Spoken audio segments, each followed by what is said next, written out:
السلام عليكم، كي راكم؟ ان شاء الله تكونوا كاع غايه. اليوم ان شاء الله جيت وجبت لكم وصفه قراف بنينه، حلوه محشيه بكريمه الكراميل. هذه الكريمه بزاف بزاف بنينه، تقدروا تستعملوها في العديد من الحلويات، من اروع ما يكون.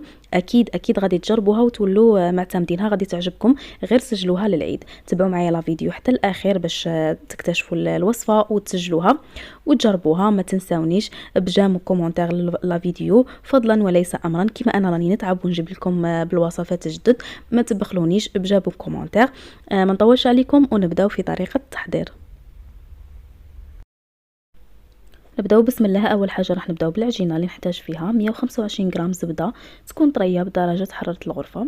نحتاج بيضه كامله، ونحتاج ربع كاس من السكر الناعم، ونحتاج ملعقه من النشا. حاجه الاولى ندير الدهان مع الزبده ونطلعهم مليح بالباطور حتى يولي عندنا قوام كريمي، ونضيف عليها باقي المكونات.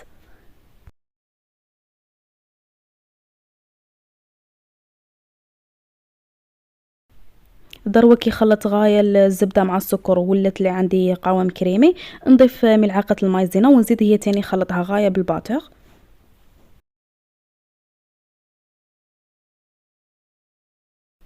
ودروك بقات لي غير حبه تاع البيض، نزيدها مع المكونات ونخلط غايه بالباطور حتى نتحصل على قوام كريمي.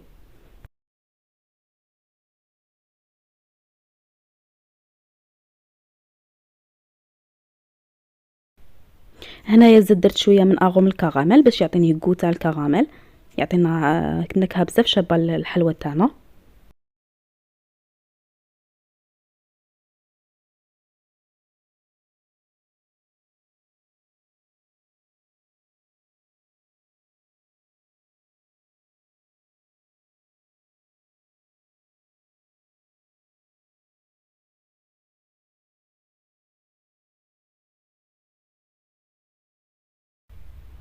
ودروك من تحصلنا على القوام الكريمي، ندير الفرينه غير بشويه ولا من العجينه تاعي حتى نتحصل على العجينه تكون متماسكه، ماشي جاريه بزاف ومشي مشي يابسه بزاف، باش تساعدني تاني في الخدمه كيما عجينه الصابلي. هذا الكونتيتي اللي عطيتها لكم دارت لي 17 حبه، حبه فوق حبه، 17 حبه، يعني تعطيكم كميه لا باس بها.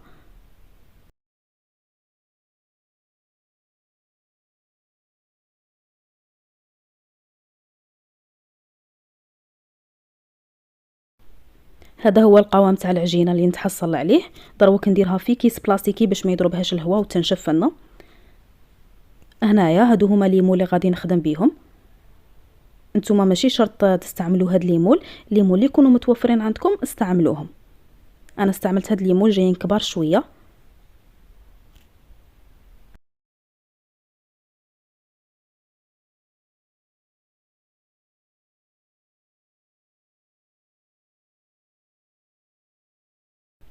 دروك نشكل كريه من العجينه ونابليكيها في ليمول بهذه الطريقه.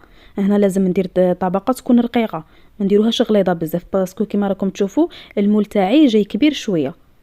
ما نغلطوش العجينه بزاف، ميم باش تجينا مقرمشه وتجي شابه.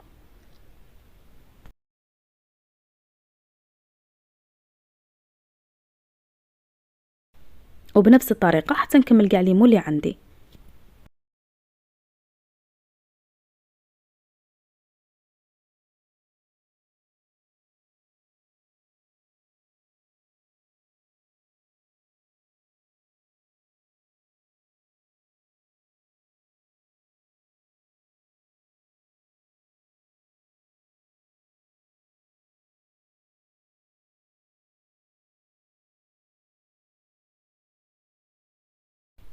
بهذه الطريقه ودروك كي كملتهم كاع نجيب فرشيطه ونثقبهم وندخلهم للفرن على درجه 180 درجه. لازم نشوفهم حتى يدوا اللون الاحمر باش نطفي عليهم، باش نتاكد بلي طابوا لي مليح، باسكو رانا دايرينهم في ليمول وزايدين دايرينهم في بلا. تما غادي نزيدوا لهم النار، نديروهم على 180 درجه ونخليهم يطيبوا مليح.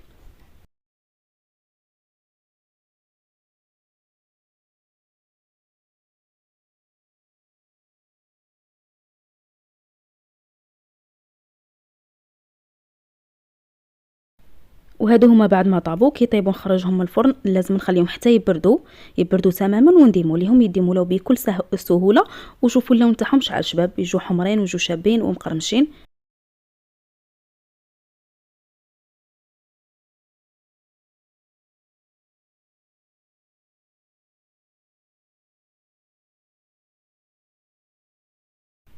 ودروك نخدموا الكريمه اللي غادي نحشو بها الحلوه تاعنا.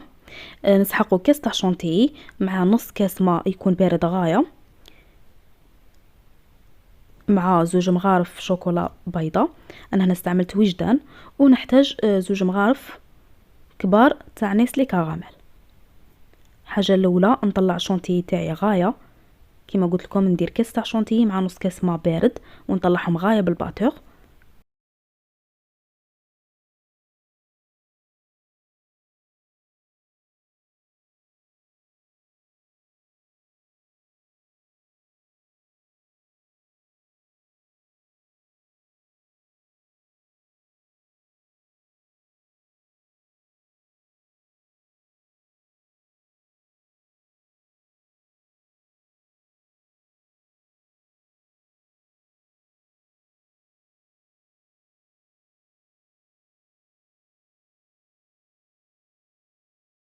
دروك كي طلعت الشونتيي تاعي غايه، كما قلت لكم هنا نزيد 2 مغارف تاع شوكولا وجدان كنت ذوبتها في حمام مائي، وما نضيف لها حتى اضافات. ونزيد مغرف نيسلي كراميل.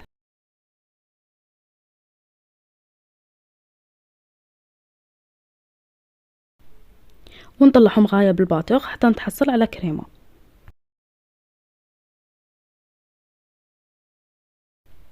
هذا هو القوام تاع الكريمه اللي نتحصل عليه الان. الكريمه تاعي راها واجده.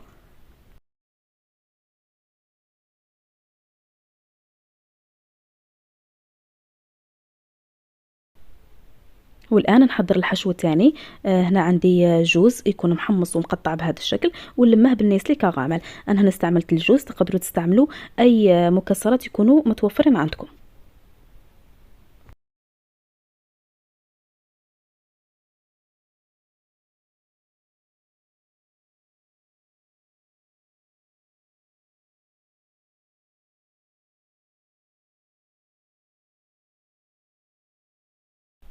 والان نستف لي طاختولات تاوعي بهذه الطريقه ونعمر فيهم الحشو اللي كنا خدمناه.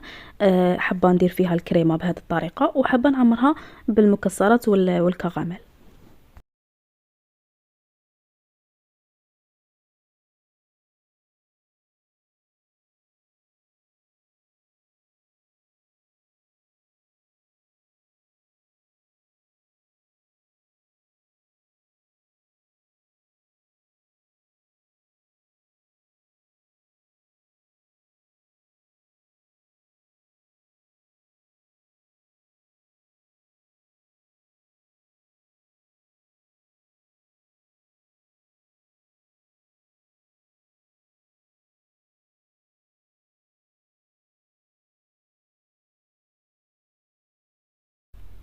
ودروك نبلع حبه مع حبه بهذه الطريقه.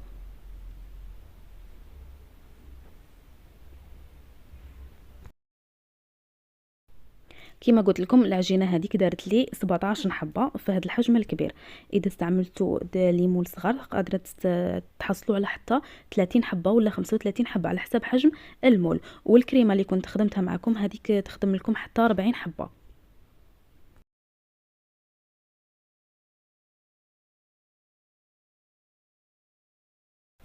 ودروك غادي نكلاصي الحلوى تاعي. عندي شوكولا بيضاء كنت ذوبتها في حمام مائي وزدت لها مغرف تاع زيت باش تعطيني هذيك لابغيونس للحلوى تاعي. ونكلاصي بالحبه بهذه الطريقه حتى نكملهم.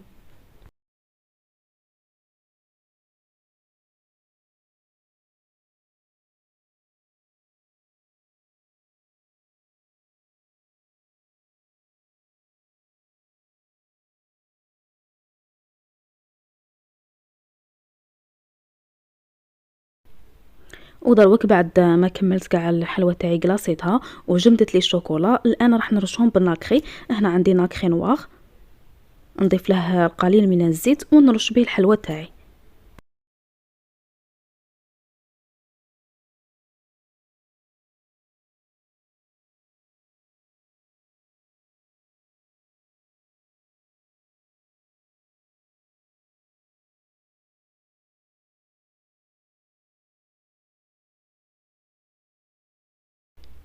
نخلط الناكخي مع الزيت مليح ونرش بهذه الطريقة.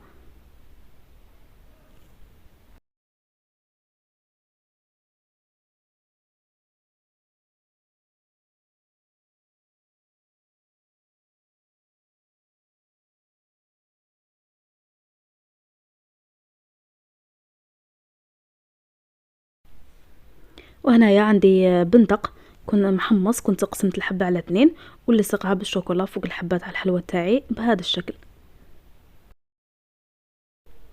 ونكمل نزين الحلوى تاعي بنفس الطريقة وتشوفوها معايا في صحن التقديم.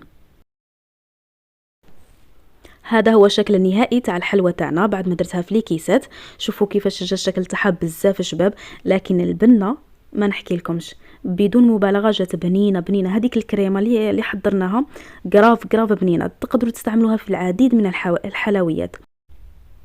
كلمسه اخيره زدت ضفت لها الورق الذهبي. دائما انا نقول لكم نعطيكم الوصفه وانتم تفنوا في الحلوى تاعكم كيما تبغوا زينوها. هنايا قسمت معكم حبه باش تشوفوا الشكل تاعها كيفاش يجي من الداخل.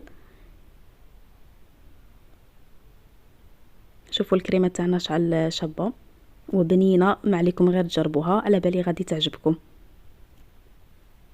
هذه هي الوصفه تاعنا تاع اليوم، ان شاء الله تكون نالت اعجابكم. اذا عجبتكم الوصفه ما تنساوش تشتركوا في القناه وتفعلوا الجرس وتبارطاجوا لا فيديو مع الاصدقاء والاحباب لتعم الفائده. ما تنساوش ديروا جيم او كومونتير لا فيديو. تهلاو في رواحكم.